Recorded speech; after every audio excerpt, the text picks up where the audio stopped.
Audio Jungle.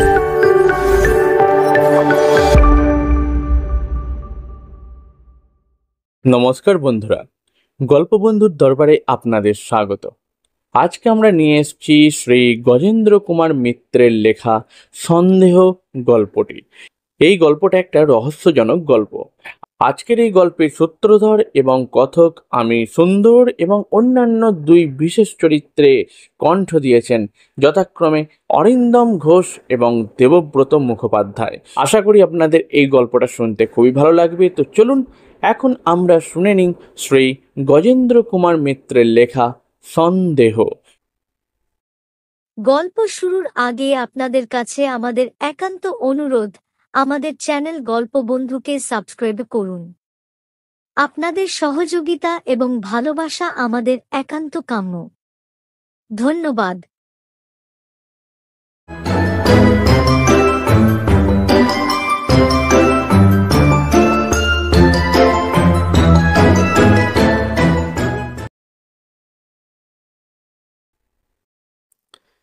চায়ের দোকানে কর্নওয়ালি স্ট্রিটের রহস্যময় মৃত্যুর কথা আলোচনা হচ্ছিল। দোকানের মালিক বিমলদা বললেন, বুঝলি, আমার তো মনে হয় এটা আত্মহত্যা। আমি আর এক কাপ চা ফরমাশ করে বললাম, আত্মহত্যা বলে মনে হয় না, ঠিক দুর্ঘটনা বলেই বোধ হয়। কোনো রকমে মাথায় ধাক্কা টাক্কা লেগে। ও পাশে একটি 27-28 বছরের যুবক বসে চা খাচ্ছিল। শ্যামবর্ণ, ঈষৎ কোঁকড়া চুল, মুখের ভাব কঠিন, দৃষ্টি তীক্ষ্ণ। সে হঠাৎ চায়ের কাপ ঠেলে দিয়ে বলল, আরে অ্যাক্সিডেন্টও নয়, আত্মহত্যাও নয়, খুন, সোজাসুজি খুন। কথাটা কারো পছন্দ হলো, কারো বা হলো না। নিজের মতামত নিয়ে তর্ক করতে করতে একদল লোক বের হয়ে গেল। উনি যেন সবটাই দেখেছেন। তো ঠিক বলছি, আমার তো মনে হচ্ছে তাই। এখন বকিস না, সবকিছু আজ আমার মনে হয় না এটা পুলিশ কিছু ধরতে পারলো না। চল চল চল চল চল চল চল। দোকান একটু ফাঁকা হতেই আমি সেই ছোকরার কাছে ঘেঁষে বসলাম। সে যেমন জোরের সঙ্গে কথাটা বলল, শুনে মনে হয় আর যাই হোক, খুব তলিয়ে না বুঝলে এমন করে কেউ কথা বলতে পারে না। বিমলদাও হাতের কাছে খরিদ্দারের ভিড় না থাকায় সামনের চেয়ারে এসে বসে পড়লে। এই, আপনি কি করে বুঝলেন? সে বললে, আরে খুনের ব্যাপারটা সব শুনেছেন? মৃত্যু ঘটনাটা সব কিছু? বিমলদা বললেন, কতক কতক শুনেছি। বক্তা যুবকটি আর এক কাপ চা দিতে ফরমাশ করে বলল, এই আমাকে একটা চা দিও। আরে মরেছে যে বুড়ি, তারই বাড়ি ওটা। রাস্তার ধারে একতলার ঘরটায় দোকান আছে, বইয়ের দোকান। ওরই ওপরে যে ঘরটা, সেটা একটা ছোকরা আর্টিস্ট ফটোগ্রাফির দোকান করেছিল। আর দোতলার ভেতরের ঘরে বুড়ি থাকতো নিজে। ঠিক তারই নিচের ঘরে ওর ভাড়ার আর রান্না দুটোই চলতো। ঝি চাকর রাখতো না, পয়সা খরচার ভয়েতে। বাড়ির পাট ঝাঁট যা কিছু কাজ সব নিজেই করতো। আরে ভয়ানক পয়সার মায়া ছিল, সেই জন্যেই গেরস্ত ভাড়াটে দেয়নি, ভাড়া কম পাবে বলে। আর পয়সা কিছু জমেও ছিল, কেউ বলে 20,000, কেউ বলে 10,000। কিন্তু সম্প্রতি পুলিশ খবর নিয়ে জেনেছে যে সেন্ট্রাল ব্যাংকে ছিল 1,500 টাকা, আর পোস্ট অফিসে ক্যাশ সার্টিফিকেট ছিল 1,004 মতো। আত্মীয় স্বজন কেউ কোনোদিন দেখা যায়নি, তিন কুলে কেউ আছে বলে জানাও নেই। 32 বছর বয়সে বিধবা হয়েছিল, সেই থেকে এই অবধি ওই বাড়ি আঁকলে পড়ে আছে। বাড়ির আয়েই ওর খরচা চলতো। মিতব্যয়ী বলে ট্যাক্স দিয়ে বাড়ি সারিয়েও টাকা জমাতে ওর অসুবিধা হয়নি।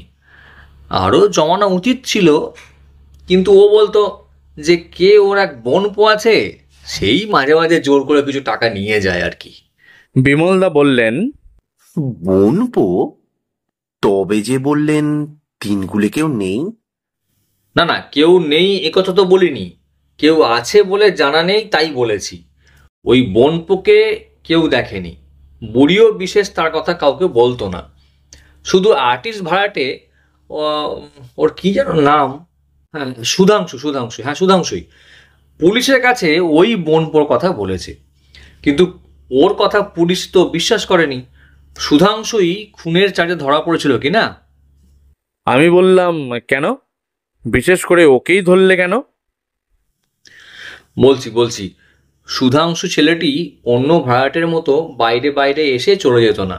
সে বুড়ির সঙ্গে খুব ভাব করে নিয়েছিল, ওকে মাসিমা বলে ডাকতো, এবং ইদানিং এমন হয়ে গেছিল যে এটা ওটা বাজার থেকে কোনো ভালো জিনিস এনে দেওয়া, সঙ্গে করে থিয়েটার বায়োস্কোপে নিয়ে যাওয়া, খুব ঘনিষ্ঠ আত্মীয়ের মতোই ব্যবহার করত।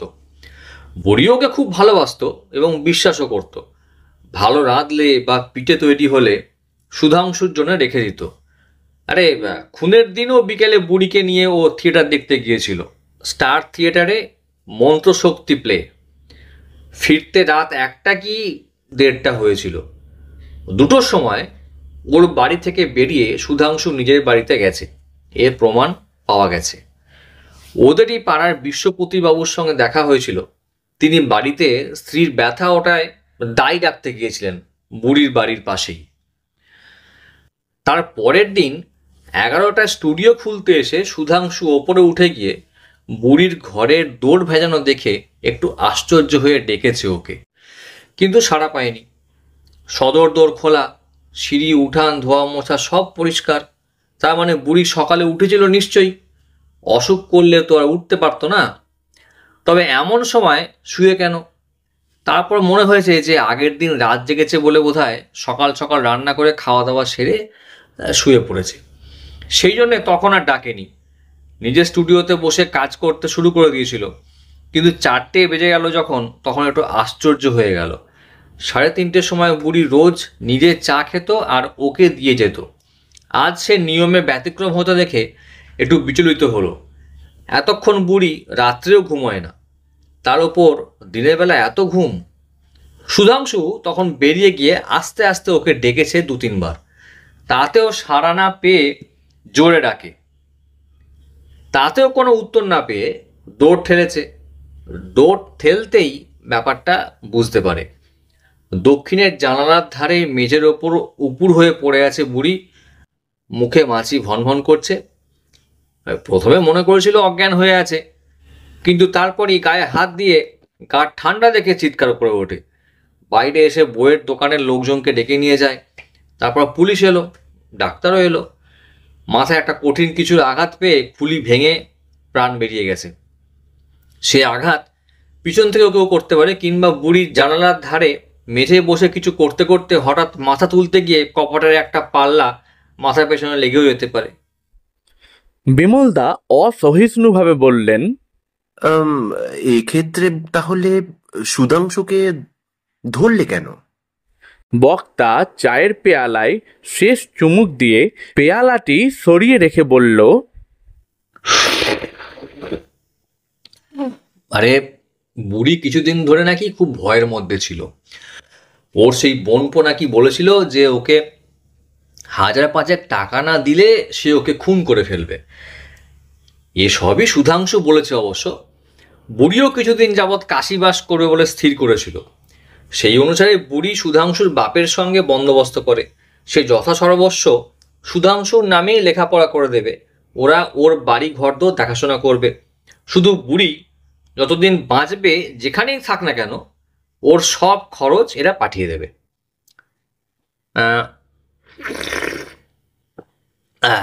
সুধাংশুর বাপ অ্যাটর্নি, তারই অফিসে গিয়ে চুপি চুপি ঘটনার দিনই দলিল সই করে দিয়ে আসে। কাউকে না জানিয়ে চলে যেতে চেয়েছিল ওর সেই বোনপোর ভয়ে। বিমলদা বললেন, সুধাংশুই তো যথাসর্বস্ব পেত, তবে সে খুন করবে কেন? হ্যাঁ, যত তাড়াতাড়ি পায় এই জন্য হয়তো। আর তাছাড়া বুড়ির কাছে পুরনো গয়না মোহর যা কিছু ছিল তাও সেদিনইও বেঁচে আসে। বিদেশ যাওয়ার আগে হাতে নগদ টাকা কিছু দরকার ছিল বলে, প্রায় 700-800 টাকা হবে। সেই টাকা পুলিশ পায়নি খুঁজে, এবং সে টাকার কথাও সুধাংশু ছাড়া আর কেউ বিশেষ জানতো না। কিন্তু সুধাংশু আজ মুক্তি পেয়েছে। আমি ও বিমলদা প্রায় একই সঙ্গেই বলে উঠলাম, মানে কি করে? কি করে? হ্যাঁ, আজই রায় বেরিয়েছে। ওর বিরুদ্ধে এমন ভয়ানক সন্দেহ থাকা সত্ত্বেও ওর বাপের তদবিরের ফলে ও মুক্তি পেয়ে গেল। বুড়ির সামনের বাড়ির লোকেরা সাক্ষী দিয়েছে যে খুন রাত্রি 2টোর সময় নাকি কিছুতেই হতে পারে না, যেহেতু তারা আজ সকালবেলায় 6:30টার সময় ওকে নিয়মিত সদর দোর খুলে জল ছড়া ঝাঁট দিতে দেখেছে। যেমন অন্যদিনও একখানা খয়েরি রঙের গায়ের কাপড় দিয়ে প্রথমে সদর দোরে জল দিত, তারপর খ্যাংড়া দিয়ে পাথর আর উঠোনটা ধোয়া মোছা করতো, তা করতে নাকি দেখেছে। আর ওদের পাশের বাড়ির লোকেরা সকলে এই কথাই সাক্ষ্য দিয়েছে। আরে সেদিনই সুধাংশু সকালবেলায় ভবানীপুরে আশুবাবুর বাড়িতে ফটো তুলতে গিয়েছিল এক বর কনের। এই কথাও প্রমাণ হয়ে গেল।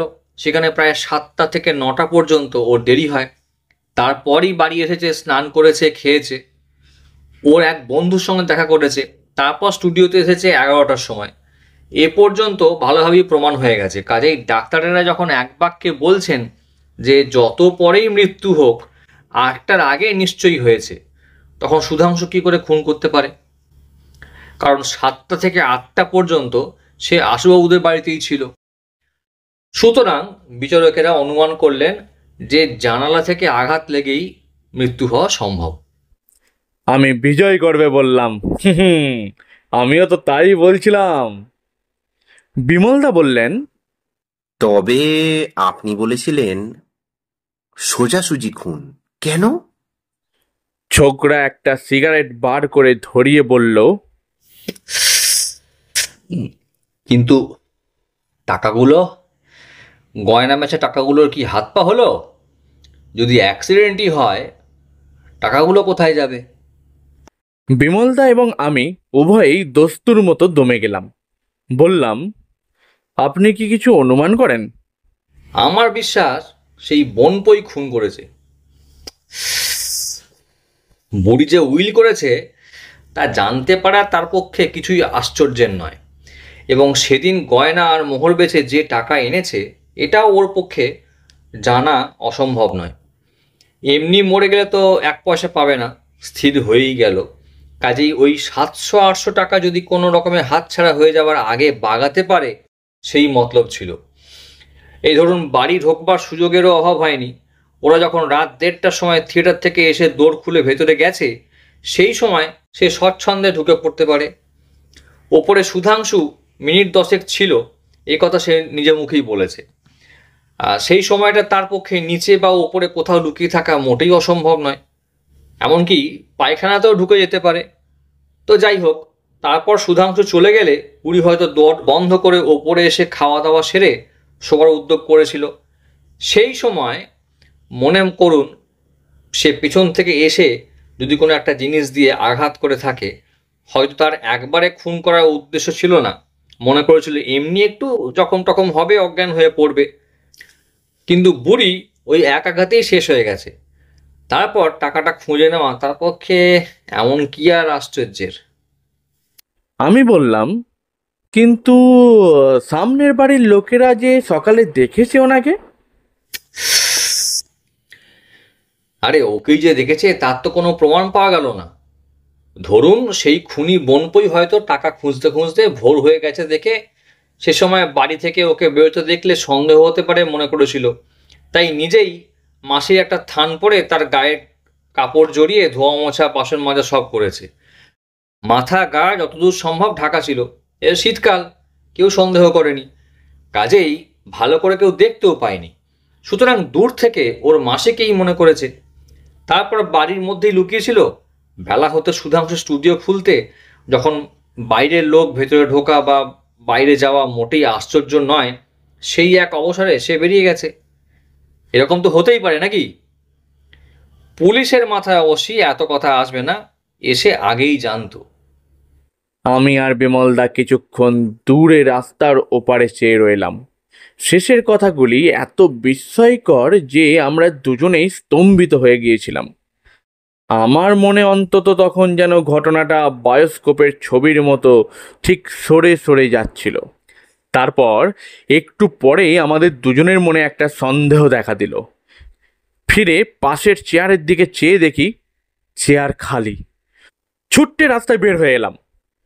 যত দূর দৃষ্টি চলে তত দূর আমরা দেখলাম, কিন্তু বক্তার কোনো চিহ্ন নেই, যেন মন্ত্র বলে অদৃশ্য হয়ে গিয়েছে। বিমলদা তখন বললেন, হ্যাঁ, চোখের সামনে দিয়ে পালিয়ে গেল?